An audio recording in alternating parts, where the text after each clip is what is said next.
Kabupaten Kota Timur di Kalimantan Tengah jadi di daerah dengan kasus filariasis tertinggi di Indonesia tahun 2024. Dua desanya yaitu Luwuk Bunter dan lebih dari 100% yang artinya menjadi jauh dan target eliminasi. Penyebab utama penyakit ini adalah cacing Brugia malayi yang ditularkan oleh nyamuk Mansonia di malam hari. Masalah utamanya adalah kurangnya layanan kesehatan dan masih rendahnya kesadaran pencegahan masyarakat.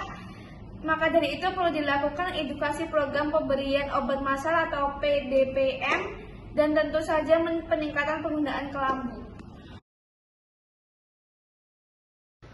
Filariasis disebabkan oleh cacing filaria seperti Brugia malayi. Cacing ini hidup di saluran getah bening dan menyebabkan pembengkakan pada tangan, kaki, bahkan kulit, bahkan alat kelamin. Penyebarannya bisa melalui gigitan nyamuk yang membawa larva.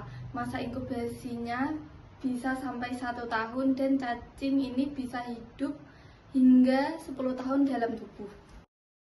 Pencegahan penyakit ini menular lewat nyamuk. Kalau nyamuk menggigit orang yang sudah terinfeksi, ternyata bisa berpindah kepada orang lain. Untuk pencegahannya, kita bisa menggunakan pemberian obat massal, POPM, edukasi masyarakat, pengendalian vektor nyamuk, dan tentu saja pakai kelambu saat tidur.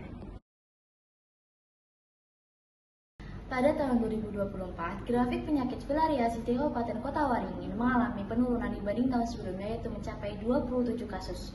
Namun, di data Indonesia masih tercatat sebagai penyakit filariasis tertinggi.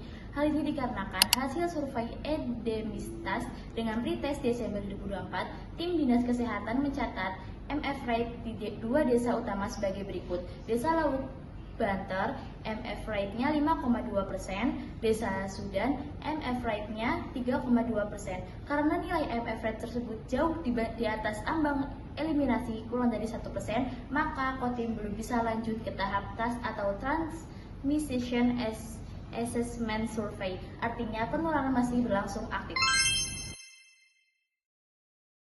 Tujuan utamanya adalah melihat apakah penggunaan kelambu berhubungan dengan kejadian filariasis. Warga Kodim pakai kuesioner mereka tidur pakai kelambu atau tidak, dan apakah pernah kena filariasis. Nah, target nasionalnya 85% warga memakai kelambu. Selanjutnya ada studi laporan kasus.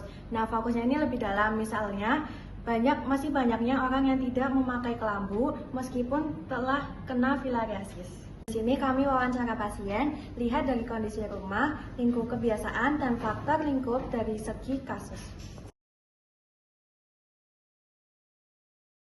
Selanjutnya yaitu ada kelebihan dan kelemahan studi. Studi cross-seksional bagus untuk melihat hubungan secara umum, tapi tidak bisa menyimpulkan sebab akibat. Sementara laporan kasus memberikan gambaran mendalam dan nyata, tapi tidak bisa digeneralisasi ke seluruh populasi. Selanjutnya itu manfaat studi. Studi ini membantu mengetahui cakupan penggunaan kelambu, menemukan pola-pola risiko lokal, dan yang paling penting jadi bahan evaluasi untuk strategi ke depan.